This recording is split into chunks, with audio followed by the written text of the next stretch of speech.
अस्सलामुअलैकुम सजनों ते बेलियो। उम्मीद करना कि सारे दोस्त अहबाब अल्लाह पाक दे फजल ते करम दे नाल हैरियत नाल होंदे।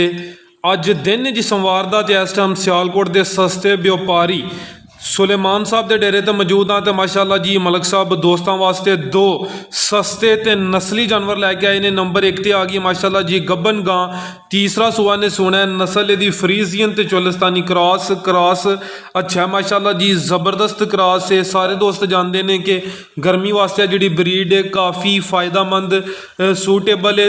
10 तो 12 दिन लेंदी है भी माशाअल्लाह। जिसामत सेहत दोस्तों के सामने है हले कच्ची है, तकरीबन 10 तो 12 दिन लेंदी है भाई। लो दोस्तों थन दोस्तों वेख लैने ने, काले थन लगे ने, मुकम्मल हाइट दोस्तों के सामने। नस्ल दी फ्रीजियन ते चोलिस्तानी, तहसील पसरूर है, ज़िला सियालकोट है। सियालकोट का नवाही गाँव है जी सलियां, उत्थे मलक साहब का डेरा है। इस गां की डिमांड है जी 1,70,000। मजीद कुछ ना कुछ प्यार मुहब्बत कमी बेशी गुंजाइश हो यदी। नस्ल दी फ्रीजियन ते चोलिस्तानी, सुआ तीसरा, दिन कोई 10 तो 12 दिन लेंदी है पई।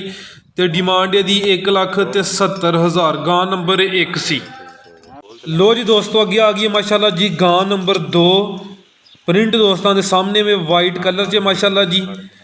अभी गब्बन है, सुआ दा भी तीसरा। काफ़ी दोस्त कहते हैं कि व्यापारियों का माल दूसरे सूए तो अगे नहीं होंदा। माशाल्लाह दो ही गावां चेक करान लगे, दोवां दा सुआ तीसरा नंबर 2 ते जिहड़ी गां आ गई है अभी गब्बन है, तीसरा सुआ ने सुना है माशाल्लाह जी। वलैती ते साहीवाल क्रॉस है। दिन कोई 4-5 लेंदी है पई।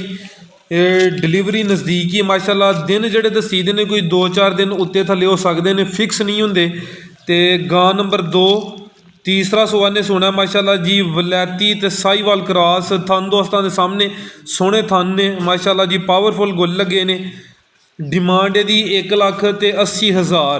मजीद कुछ ना कुछ प्यार मुहब्बत कमी पेशी हुई है। सारे दोस्तों की गुजारिश है वीडियो में शेयर लाजमी करो। इजाज़त चाहते हैं, अल्लाह हाफिज़।